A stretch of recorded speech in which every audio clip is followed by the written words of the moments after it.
Amina's loud cries broke the silence of the night. Her small body shook as she clung to her mother's lifeless hand. Both her parents lay on the floor, their bodies covered in blood and deep wounds. The room, once warm and safe, now looked like a horrible nightmare. The dim light of a fire outside flickered on the walls through the broken windows. The smell of blood and smoke filled the air, making Amina feel like she could barely breathe. "Mama, Baba!" she cried, pulling at her mother's dress, hoping she would wake up. But there was no response, just cold silence. Earlier that evening, her parents had been very tense. "They know, Hajara," her father said quietly, his voice full of fear. "Chief Obadele won't let us live after what we've seen." Amina, only 8 years old then, had been watching from the small crack in her bedroom door. She didn't understand everything they said, but she could feel the fear. Her mother's shaky hands held a family photo tightly, and her father kept looking nervously at the window. The sound of a car stopping sharply outside broke the uneasy quiet. Moments later, men with guns stormed into the house. Shadows danced on the walls as the chaos began. "Stay here, Amina," her mother whispered, pushing her to hide in a corner. "Don't come out, no matter what happens." Amina crouched in the dark, hugging her knees. The loud noise of gunshots and her parents' screams filled the air. Then, silence. When she finally peeked out, the men were gone, and flames were starting to spread through the house. Clutching the photo her mother had dropped, Amina crawled out into the night. The fire took everything, but it could not destroy her will to survive. Years later, in the bright city of Kaida, Chief Obadele enjoyed his wealth and power. His success, built on lies and cruelty, kept him untouchable. But whispers of revenge began to grow. The empire he had created was beginning to crack, and the girl he thought was left behind now held the power to bring him down. What happens when the past comes back? When the little girl grows up to fight? And when revenge knocks on the door, will justice be enough? Kaida City was full of life. People filled the streets, selling colorful clothes and spices while music played everywhere. But for Amina, this beautiful city was like a golden prison. The Obadele mansion stood high above the city, surrounded by tall gates and shiny marble walls. It was huge and impressive, but inside, it was a place of pain for Amina. As the sun rose over the city, she was already on her knees, scrubbing the floors until her hands hurt. "You missed a spot," said Tayo, the Obadele's spoiled teenage son. He kicked over her bucket of water, letting it spill everywhere. "Do it again." Amina kept quiet, holding back her anger. Talking back would only make things worse, and she had learned to stay silent. Her day was full of hard work and constant yelling from Mrs. Obadele. Nothing Amina did was ever good enough for her boss. By the time the day ended, her body ached, but the secrets she carried were even heavier. At night, Amina often sneaked into the large library in the mansion. She didn't just love the books. She was looking for something.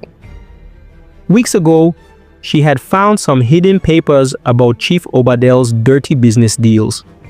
Since then, she couldn't stop searching. These papers might explain what had happened to her family. Tonight, as everyone slept, Amina went to the library again. Her heart raced as she opened a drawer she had left slightly open before. Her fingers brushed over the papers, and then she saw a name she knew, her father's. Her hands shook as she pulled out a folder. Just as she opened it, a floorboard creaked behind her. "What are you doing here?" said a deep, angry voice. A shadow appeared in the doorway. Amina froze, her heart pounding as she looked up into the furious eyes of Chief Obadele. Amina's heart thundered in her chest as she clutched the folder against her body. Chief Obadele's sharp eyes bored into her, his shadow stretching across the library floor like a looming threat. I was cleaning," she stammered, trying to steady her shaking voice. Her mind raced for an escape, any way to explain why she was in the library at this hour. The folder's weight in her hands felt like a stone, pulling her down. "Cleaning!" Obadele's voice was laced with disbelief. He stepped closer, his imposing frame making her shrink back. "At this time of night? And in my private library?"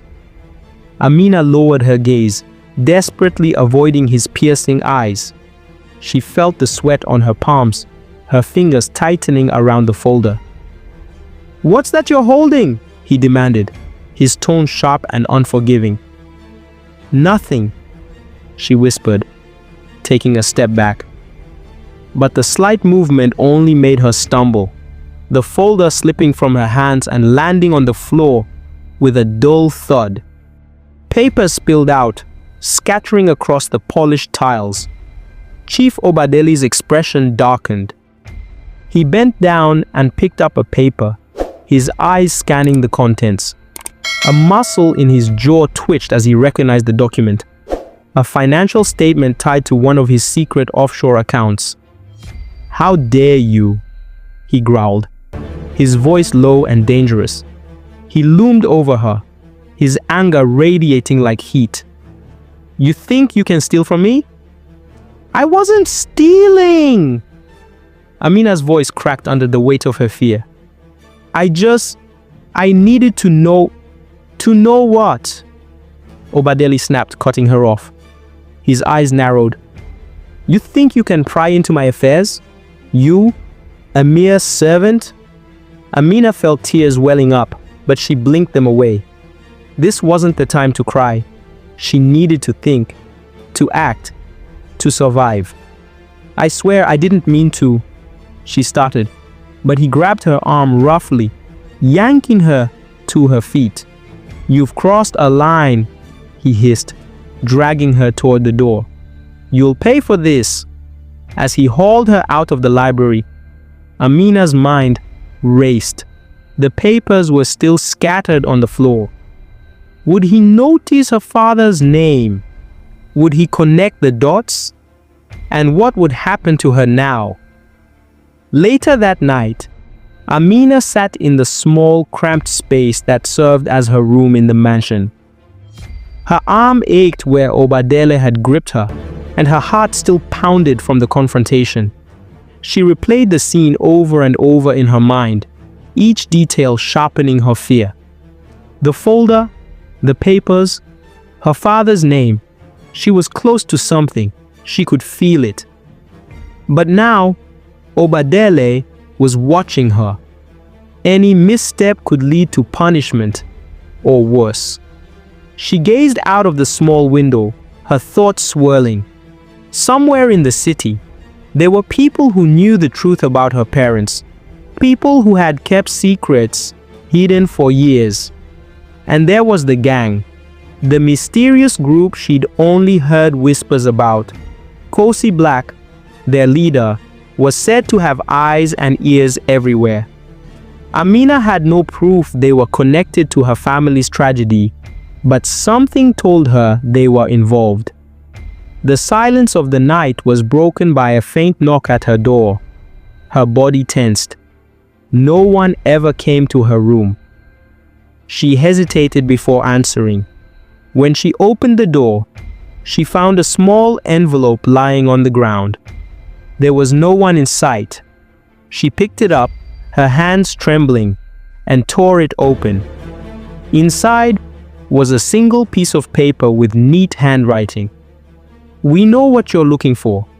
Meet us at the old market, midnight tomorrow. Come alone." Amina's breath caught. Her fingers tightened around the note as questions flooded her mind. Who had sent this? Could she trust them? And what would happen if she didn't go? She sat on her bed, the note clenched in her hands, as the weight of the decision pressed down on her. The clock on the wall ticked loudly, each second pulling her closer to an unknown fate. Amina sat in her small, dimly lit room, staring at the note as if it held all the answers she sought. Her mind raced with possibilities, each more dangerous than the last.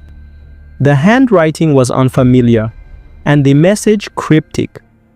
Who knew what she was searching for?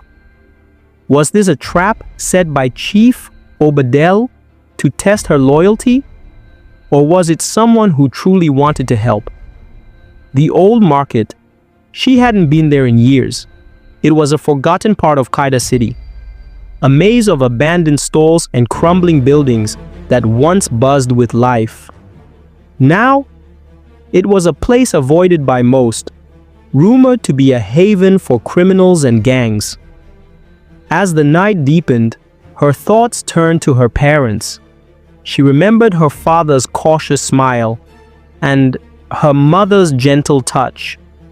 The name on the paper in Obadele's library, it was the first real connection to them in years. Amina's chest tightened. She had to go. If there was even a small chance this meeting could give her answers, she couldn't ignore it. The following day was agonizing. Amina went through her chores under the watchful eye of Mrs. Obadele, who seemed more irritable than usual. She barked orders and criticized every move Amina made. Tayo, too, added to her misery, demanding tea he didn't drink and laughing when she spilled water on herself in the kitchen. By evening, Amina was drained, but her resolve had not wavered. She ate her dinner in silence, avoiding the stares of the other house staff. If they knew anything about the note, they didn't show it. When the house finally settled into its usual quiet, she slipped out of her room, careful not to wake anyone. The streets of Kaida City were eerily calm at this hour. The bright lights of the skyscrapers in the distance contrasted sharply with the darkness of the old market. Amina's heart pounded as she made her way through the narrow alleys. Shadows danced under flickering streetlights, and every sound made her flinch. When she reached the market, she paused at its entrance. The once busy stalls were now skeletal frames, their wood rotting and draped in tattered fabric. The wind howled softly, carrying with it the faint scent of decay. She gripped the note tightly in her hand and stepped inside. "Over here!" a low voice called from the shadows. Amina froze, her eyes darting around. A man emerged, his face partially hidden by the hood of his jacket. Behind him stood two others, their faces stern and unreadable. "You're Amina," the man said, his tone firm but not unkind. "We've been watching you." Her breath caught. "Who are you? What do you want from me?" "We want the same thing you do," he replied. "The truth about Chief Obadele." Amina's fingers curled into fists. "How do you know about me? About my family?" The man exchanged a glance with his companions before stepping closer. "You're not the only one who suffered because of him. He's destroyed many lives with his greed and connections to the gangs that run this city. Your parents, they were just one of many casualties." Amina's knees threatened to give way. "You knew them?" "Not directly," he admitted, "but we know what they were trying to expose. Obadele's deals with the Black Tide, a gang that controls much of Kaida's underground trade, are the foundation of his empire. Your parents found evidence, and they paid the price." The mention of the Black Tide sent a chill down Amina's spine. She had heard whispers about the gang, their ruthlessness, and their reach. "Why are you telling me this?" she asked, her voice barely above a whisper. "Because you have something we need," he said. "The documents you found in the mansion. They're the missing piece. With your help, we can bring him down." Amina's mind spun. These strangers seemed to know too much, yet they were offering her a chance at justice. But could she trust them? And what if they were just using her? Before she could respond, a distant sound shattered the tense silence. Footsteps echoing through the empty market. The man's expression hardened. "We've been followed," he hissed. "You need to leave, now." "But, go!" he barked, shoving her toward an alley. "We'll find you again. Just stay alive." Amina hesitated for a heartbeat before running into the shadows. Behind her, the market erupted in shouts and chaos. She didn't dare look back, her feet pounding against the cracked pavement as she fled into the night.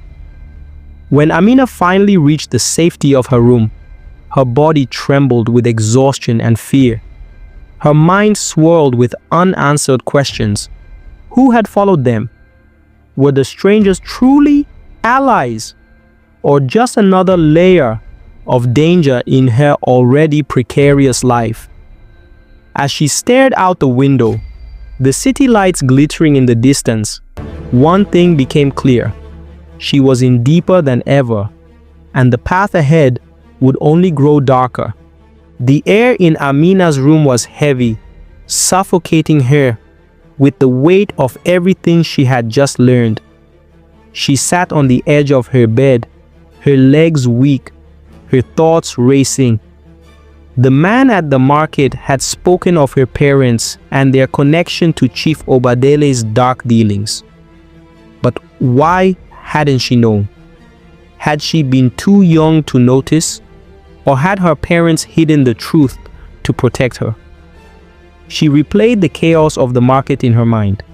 The strangers, the urgency in their voices, the sound of approaching footsteps. Who had followed them? Could it have been Obadele's men? Or was it someone else entirely?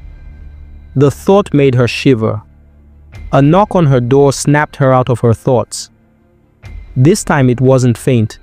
It was firm, deliberate. Her heart pounded as she stood, hesitating before stepping toward the door. "Amina!" Mrs. Obadele's sharp voice rang out.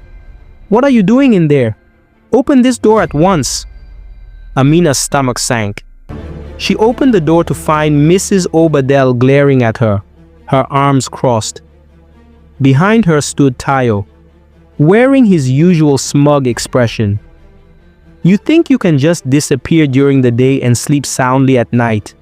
Mrs. Obadele snapped. "There's work to be done." Amina lowered her gaze. "I'm sorry, Ma." "Sorry doesn't clean floors," Tayo chimed in mockingly. "Get up and do your job." Amina bit her tongue, resisting the urge to respond. She knew better. The tension in the mansion had been rising since the library incident, and she didn't want to draw more attention to herself. She moved past them quietly, her body aching with fatigue. As she scrubbed the kitchen floors later that morning, she overheard voices in the dining room. Obadele's deep voice carried through the door, laced with anger. "You told me the Black Tide would handle this quietly," he growled. "Now, there are whispers everywhere. I can't afford this kind of attention." A second voice responded, low and smooth, but Amina couldn't make out the words. She edged closer to the door, careful not to make a sound. "They've started asking questions about that night," Obadele continued, his tone colder now. "If they find out what I did to Hajara and her husband." Amina's breath caught in her throat. He was talking about her parents. Her hands clenched into fists, her nails biting into her palms. The smooth-voiced man replied again, And this time Amina caught fragments. Loose ends. Girl in the house.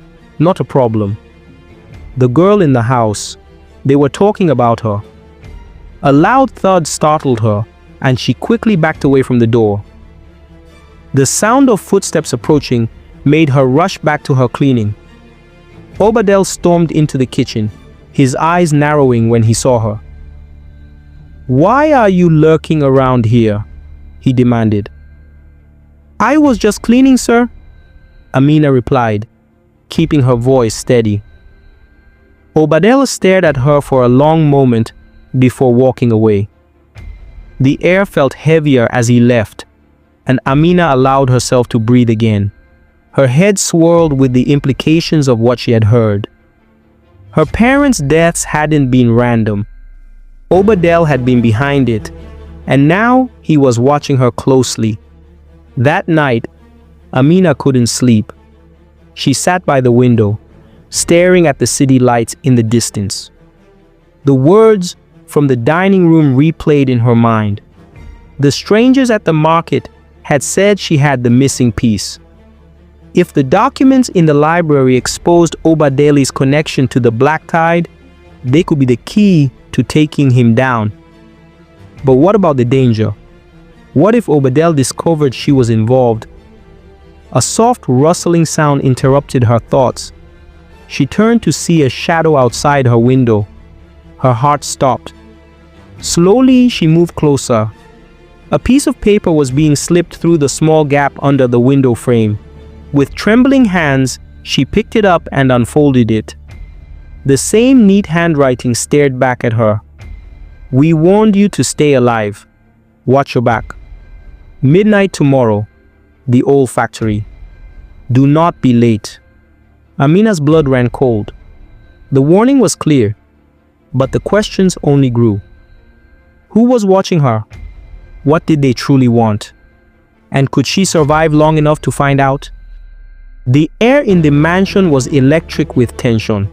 Amina could feel it in the sharp looks from Mrs. Obadele, the mocking smirks from Tayo, and the quiet yet chilling glances from Chief Obadele himself.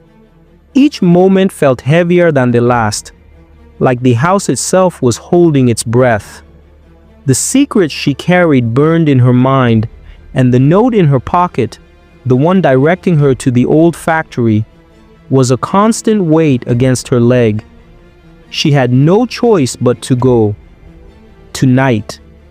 The old factory was a forgotten skeleton of its former self, its walls covered in peeling paint and graffiti. Rusted machines and broken crates filled the vast space, their shadows stretching and twisting under the dim light of a single flickering bulb. Amina hesitated at the entrance, her breath visible in the cold night air. "You're late," a voice echoed from within. Amina stepped inside, her pulse quickening. The man from the market emerged from the shadows, his face hidden beneath a hood. Behind him stood two others, their expressions unreadable. The air between them was thick with unspoken questions and uneasy trust. "You've been digging where you shouldn't," the man said, his tone measured but firm. "And now Obadele knows." Amina's heart sank. "What do you mean? What does he know?" "He knows you've seen the papers. He knows you're asking questions," the man replied. "And he's not the kind to leave loose ends." The words struck her like a physical blow. She thought she had been careful, but clearly she wasn't careful enough. "What do you want from me?" Amina asked, her voice barely above a whisper. "You have something we need. The full documents. The ones that tie him to the Black Tide, and the bribes that built his empire," the man said, stepping closer. "Without them, we can't bring him down." "I don't have them all," Amina admitted, her voice trembling. "I only found part of what's in the library." "That's enough to make you dangerous," the man said grimly. "Obadele won't stop until you're silenced." Amina's stomach churned. Then what am I supposed to do? You work with us, the man said. We'll protect you, but you'll have to help us get what we need. You'll have to go back into the lion's den and find the missing pieces. Before she could respond, a distant sound reached their ears, a car engine, growing louder. The man's expression darkened. They found us, he hissed. We have to move, now. The factory erupted into chaos. The two men behind him drew weapons, their eyes scanning the darkness for movement. Amina's heart pounded as the sound of doors slamming echoed outside. Run! The man shouted, grabbing her arm and pulling her toward a side exit. The group darted through the shadows, weaving between crates and machinery. Amina's legs burned, but fear drove her forward. Gunshots rang out, the sharp cracks echoing in the vast space. Amina ducked, her ears ringing as the bullets struck metal around her. The man pulled her into a narrow corridor, his grip firm but urgent. Don't stop, he urged, his voice low and urgent. No matter what happens.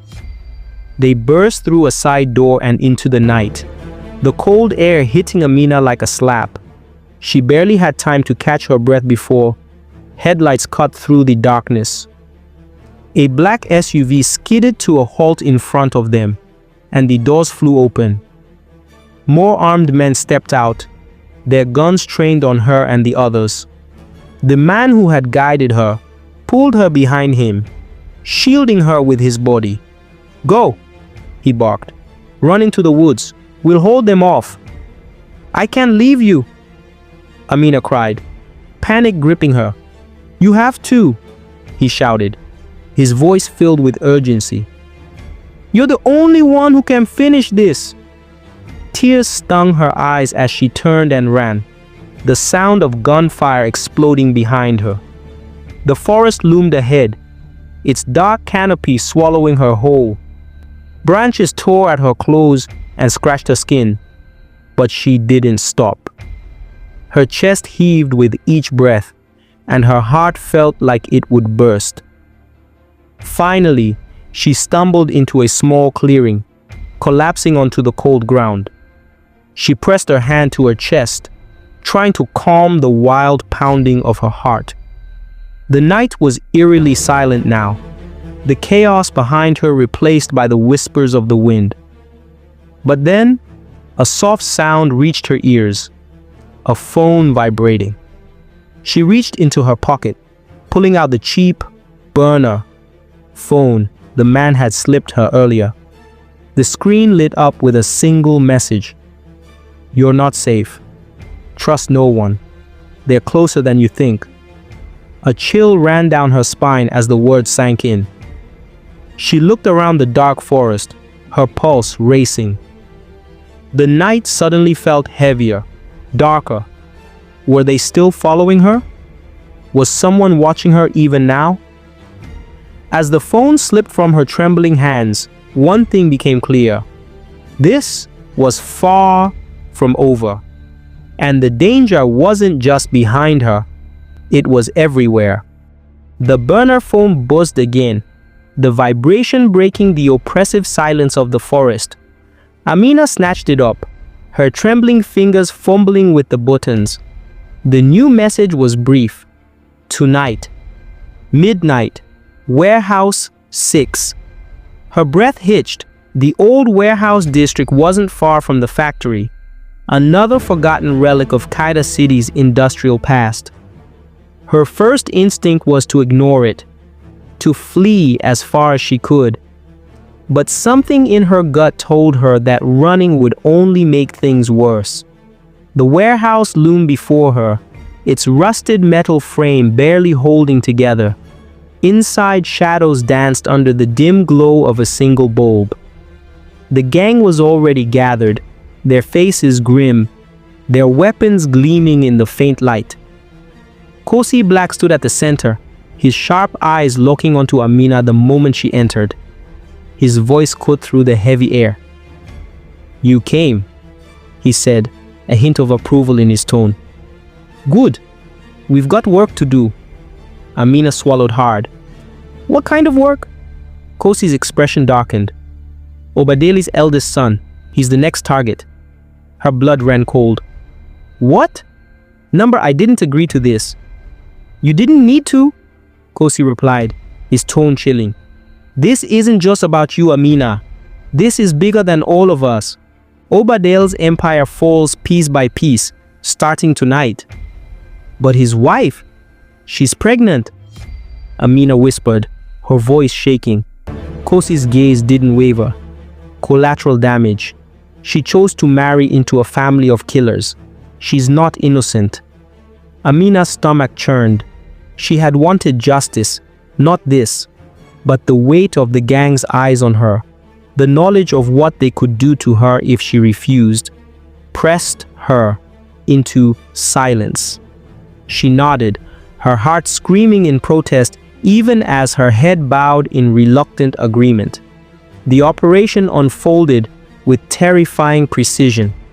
The gang ambushed the eldest Obadele son as he and his wife left a charity event.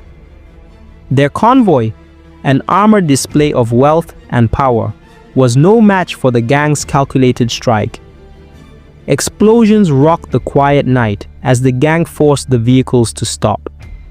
Amina stayed in the shadows, her heart pounding as chaos erupted. The screams of his wife, pleading for mercy, cut through the night air. She clutched her belly, trying to shield the life growing inside her, but the gang showed no mercy. A single gunshot silenced her cries. Amina's knees buckled and she turned away, unable to watch.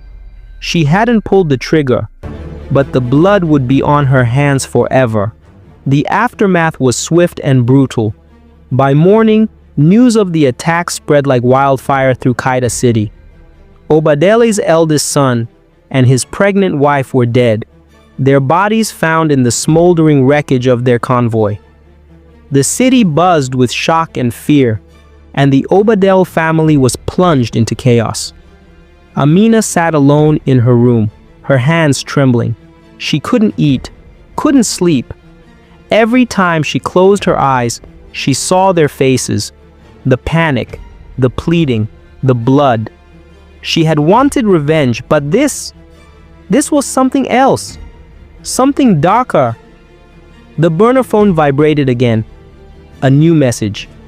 "You've proven yourself. The next target is closer than you think." Her breath caught. Closer? Her eyes darted to the walls of the mansion, her mind racing. The gang's plan wasn't just about dismantling Obadele's empire. It was about destroying everything and everyone tied to him, including the people inside this house. Footsteps echoed outside her door. She froze, clutching the phone as her door creaked open. Mrs. Obadele stood in the doorway, her piercing eyes narrowing. "You've been acting strange, girl," she said, her voice laced with suspicion. "What are you hiding?" Amina's heart raced. She couldn't let them find out. Not yet. Not until she decided which side she was truly on.